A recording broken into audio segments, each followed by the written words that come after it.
The message itself is, if I have to put it into one sentence, it would be humanity rises and falls as one.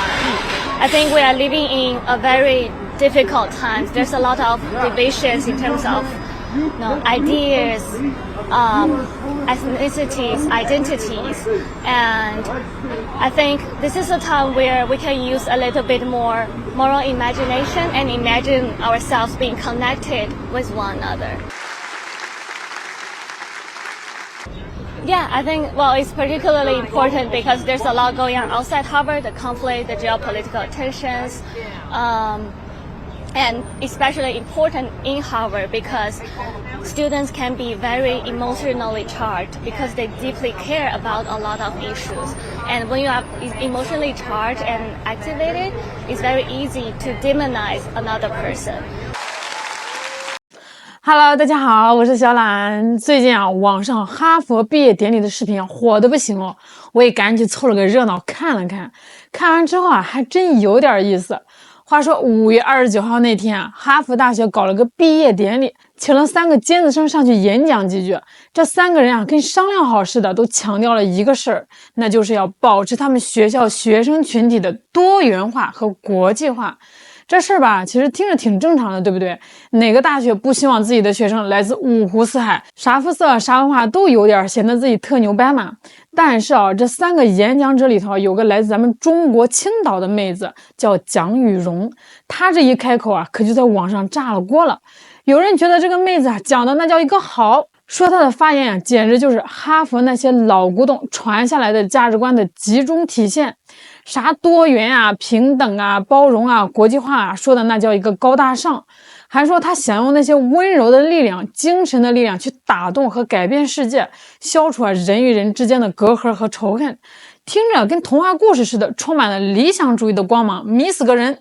这妹子初中的班主任青岛65中的吕洪昌老师也出来说话了，那语气是相当的骄傲说为他的蜕变和成就感到由衷的自豪，还说蒋雨蓉让我们看到了中国学子在世界舞台上的从容和底气。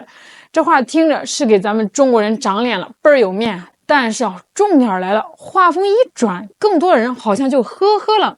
现在的网友可不好忽悠，一大票人觉得这个演讲就是一篇自我催眠式的演讲，说白了就是自己在那儿念经，自己把自己给忽悠瘸了。还有人更狠直接说这是通篇白左的自我陶醉的呻吟，说他讲的那些东西政治正确，但浮在半空，一点都不接地气，简直就是现代版的何不食肉糜。啥意思呢？就是说现在人类面临那些实实在在的困难比如什么战争贫困各种糟心事儿你在这儿讲什么虚头巴脑的东西不仅没啥用，反而会进一步激发特朗普的斗志。这话就有点火药味了，直接把矛头指向了美国那位董王了。这种针尖对麦芒的讨论可不光是在国外的媒体吵翻了天，咱们国内的媒体也是分成了两派，吵得不可开交。这更离谱的是有些人吵着吵着就开始攻击这个妹子本人，甚至扒拉人家家里的隐私，这就有点过分了，对吧？人家一个小姑娘在毕业典礼上讲个话，你至于上升到人身攻击吗？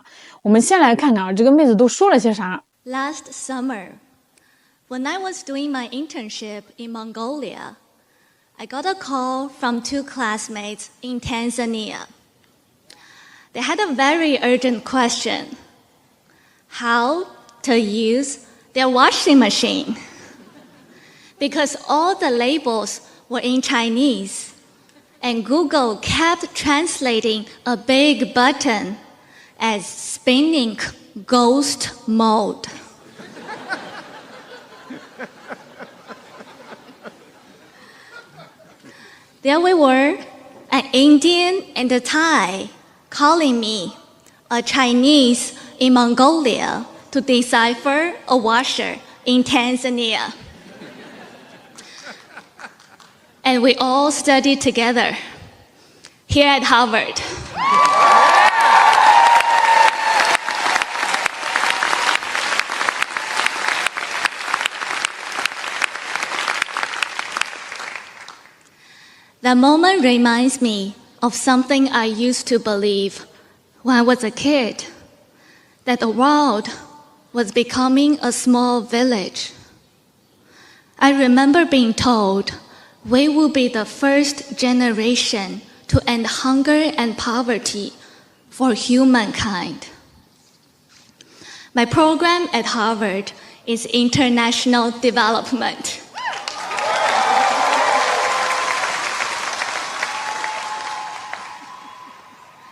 It was built on this exact beautiful vision that humanity rises and falls as one. When I met my 77 classmates from 32 different countries,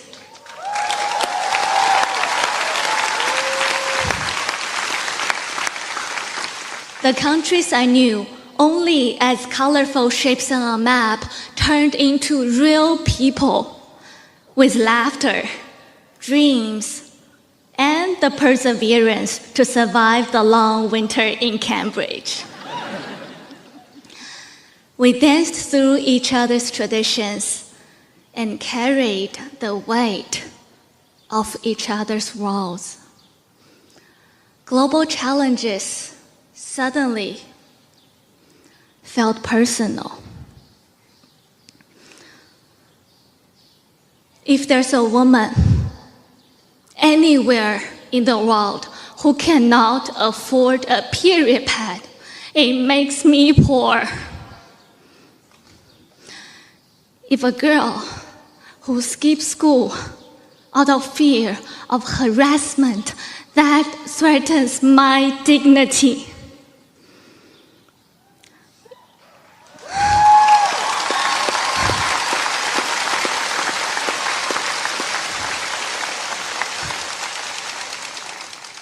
if a little boy dies in a war that he didn't start and never understood, part of me dies with him.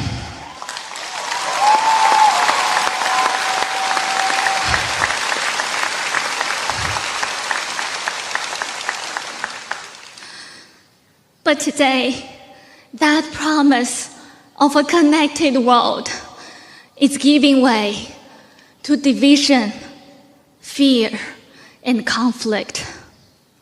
We're starting to believe those who think differently, vote differently, or pray differently, whether they are across the ocean or sitting right next to us, are not just wrong. We mistakenly see them as evil. But it doesn't have to be this way. What I've gained most from Harvard isn't just calculus or regression analysis. It's to sit with discomfort. Listen deeply and stay soft in hard times. Because if we still believe in a shared future, let us not forget those who we label as enemies, they too are human. In seeing their humanity, we find our own.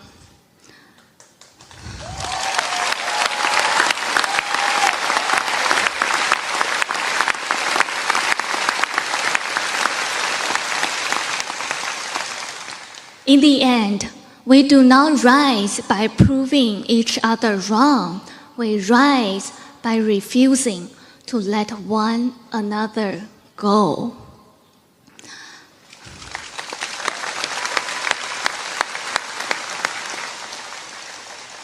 So, class of 2025, when the world feels stuck in spinning ghost mode, just remember, as we leave this campus, we carry everyone we've met, across wealth and poverty, cities and villages, faith and doubt. They speak different languages and dream different dreams, and yet they've all become part of us. You may disagree with them, but hold on to them, as we are bound by something deeper than belief, our shared humanity. Congratulations, class of 2025.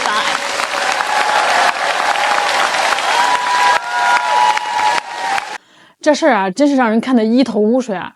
有的人觉得这个妹子是人间清醒，代表了进步的思想；有的人觉得这个妹子是不食人间烟火，讲的都是些没用的空话。这两种观点啊，谁也说服不了谁，吵的那叫一个鸡飞狗跳啊，简直就是两拨人对着干啊！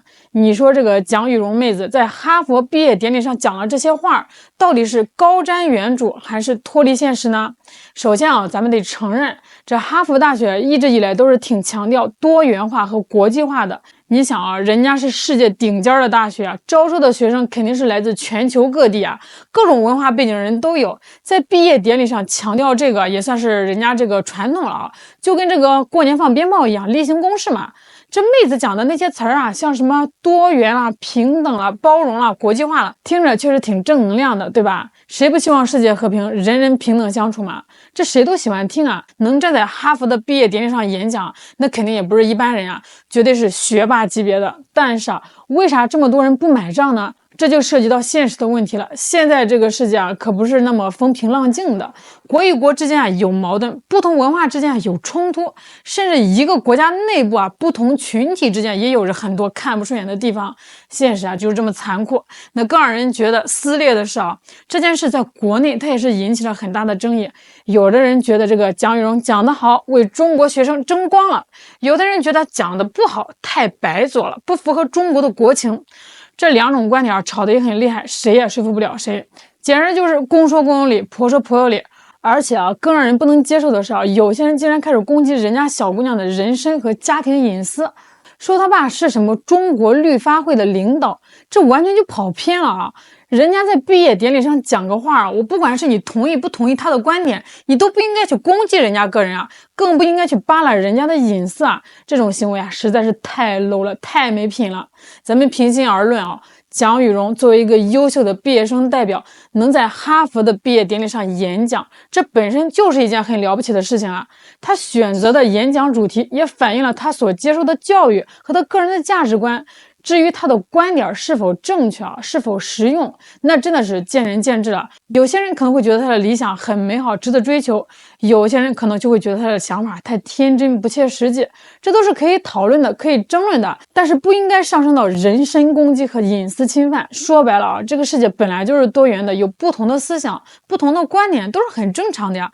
我们应该学会尊重不同的声音，即使我们不认同，我们也可以平心静气的讨论呀，而不是一上来就扣帽子，搞得人身攻击。就像这次哈佛毕业典礼的争议一样，它反映了我们这个时代的一些很深刻的矛盾和冲突。一方面，我们是向往和平、平等、美好的世界；另一方面，我们又不得不面对现实的残酷和复杂。如何在理想和现实之间找到平衡点，可能是我们每个人都需要思考的问题，这才是我们最应该关注的呀。而对于这个蒋雨蓉来说，她只是表达了自己的想法啊，至于她这个想法能否改变世界，或者是否符合所有人的口味，那都不是她一个人能决定的。我们能做的就是尊重她的表达，理性的看待不同的观点，而不是用暴力和攻击来回应。好了，今天视频就到这儿啦。你觉得蒋雨蓉的演讲怎么样呢？欢迎在评论区留言哦。我是小懒，我们下期再见。